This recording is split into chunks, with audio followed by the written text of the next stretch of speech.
Suri. Nah, tadi disebutkan oleh paman Anda, Pak Rustam, bahwa Anda mengatakan, Pak, mati itu sakit. Apa yang Anda rasakan waktu itu? Rasa dada sesak, terus sakitnya tuh seperti ditusuk pedang, terus seperti kulit binatang Dikuliti gitu? dikuliti hidup-hidup. Sakit sekali waktu itu Sakit rasanya? sekali. Terus di dada saya terasa sesak. Setelah itu paman saya mengajar saya mengucap kalimat thayyibah,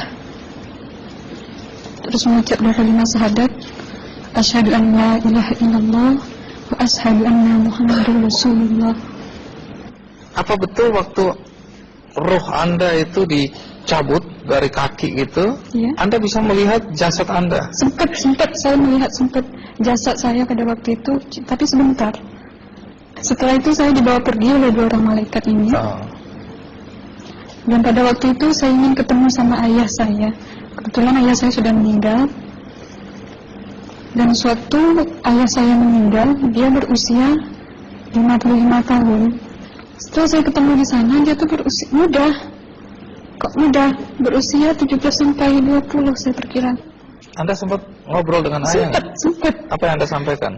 Waktu itu ayah nangis. Ayah saya bilang, kenapa kamu kesini nak? Pulanglah. Di rumah tidak ada orang. Kasihan lihat ibumu dan adik-adikmu. Tidak ayah, janjiku sama Allah sudah sampai. Dan pada waktu itu ayah saya menangis. Lalu apa yang dia ucapkan? Diam aja dia. Terus hilang. Kembali ke malaikat tadi, bentuk yang Anda lihat seperti apa malaikat ini? Dia ini laki-laki, tapi mukanya sama semua. Berapa malaikat? Dua. Iya. Fisiknya seperti apa? Seperti berserban, berpakaian ihram, mukanya sama. Wajahnya seperti apa? Wajahnya sulit saya gambarkan. Yang jelas dia ini sama, dua-dua itu sama rupanya. Apakah ada ucapan dari dua sosok yang Anda anggap malaikat itu? Ada. Apa kata mereka? Waktu itu saya mengalami perjalanan spiritual. Saya disoal oleh malaikat itu dengan sebutan ma ayyutuka, siapa Tuhanmu, katanya. Waktu itu ruh saya menjawab, Tuhanku adalah Allah. Siapa pemimpinmu? Pemimpinku adalah Nabi Muhammad sallallahu alaihi wasallam. Mana kiblatmu? Kiblatku adalah Ka'bah. Siapa kedua orang tuamu? Siapa saudara maramu? Terus saya diperjalankan. Setelah itu kedua orang malaikat ini memimpin tangan kiri saya, membawa saya ke satu tempat, menduduki saya di sebuah kursi. Pada waktu itu kursinya tuh empuk, mungkin 8 busanya ya, cantik. Terus di sana saya duduk. Di sebelah kanan saya ada tiba-tiba berwujud seorang perempuan yang mengaku amal. Kamu siapa? Kata saya. Aku adalah amalmu semasa kamu hidup di atas dunia. Dan selama kamu di sini, saya akan menemanimu sampai yaumul akhir, itu katanya. Dan pada waktu itu saya melihat perempuan-perempuan solehah berpakaian muslimah, berkerudung, mencium pipi kanan, pipi kiri. Mungkin salam perkenalan pertama waktu menduduki di situ. Setelah itu saya dihijrahkan lagi, dibawa oleh dua orang malaikat ini lagi, melihat dosa-dosa besar ya. Di sana saya diperlihatkan ada seorang laki-laki memikul besi di bahunya. Saya perkirakan besi itu mungkin beratnya tuh berton kali ya. Berat sekali ya. Berat sekali. Terus dia berjalan nggak sampai ke tujuannya, berlumuran darah nanah, baunya na'udzubillah misalnya. bajunya tuh sobek-sobek. Waktu itu roh saya disaksikan oleh Amal. Saya tanya kepada Amal, roh tanya sama Amal, wahai Amalku, dosa apakah yang manusia ini lakukan sewaktu ia hidup di atas dunia?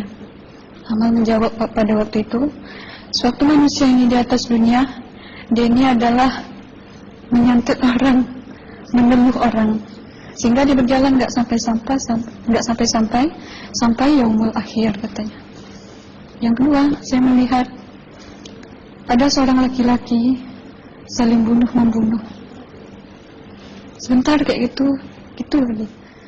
Waktu itu, suatu manusia ini hidup di atas dunia, dia adalah seorang pembunuh, hingga dia tidak mau bertanggung jawab terhadap orang yang dibunuhnya. Terus yang ketiga, saya melihat ada seorang laki-laki dihujam kemaluannya pakai besi panas, timah panas itu ya, hingga menembus. Waktu itu roh bilang sama Amal, wahai Amalku, dosa apakah yang manusia ini hidup di atas dunia? Amal waktu itu menjawab, suatu manusia ini hidup di atas dunia, manusia ini adalah seorang perzina. Setelah itu saya melihat ada seorang laki-laki disebati oleh rotan. Rotan itu menyebati kulitnya tuh hingga lepas daging sama kulitnya. Itu yang mau menjawab, suatu manusia yang hidup di atas dunia, dia ini tidak pernah sholat Islam, hingga waktu matinya pun dia tidak mengucap 2 kalimat syahadat. Dan pada waktu itu roh sama Amal sempat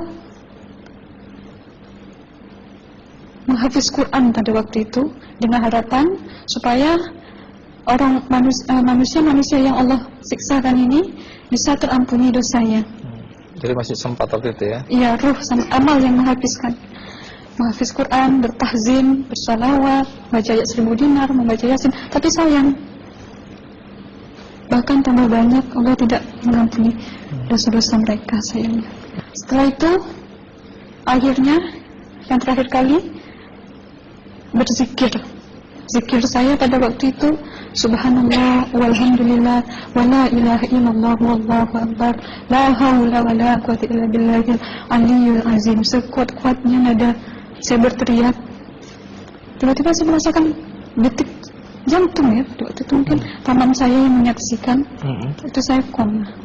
Disitulah sebenarnya Anda kembali ke jasad ya? Iya, benar. Jadi banyak sekali Anda menyaksikan kejadian-kejadian di alam sana ya. Nah, menarik karena waktu kami menghubungin Mbak Aslina, pada dasarnya Mbak Aslina keberatan menceritakan kembali kisahnya. Tapi kalau toh akhirnya Anda mau sampai di sini dan Anda sudah bercerita, apa harapan Anda pada orang-orang yang mendengarkan kisah ini? Ya, harapan saya pertama, ya lebih banyak menyambut puasa ya, lebih banyak mendekat diri aja sama Allah, perbanyakkan amalan soleh, perbanyakkan zikir, perbanyakkan sholawat, baca Quran, dan sebagainya. Itu harapan Anda ya? Iya. Baik, terima kasih Mbak Aslina ya, sudah datang dari Bengkalis.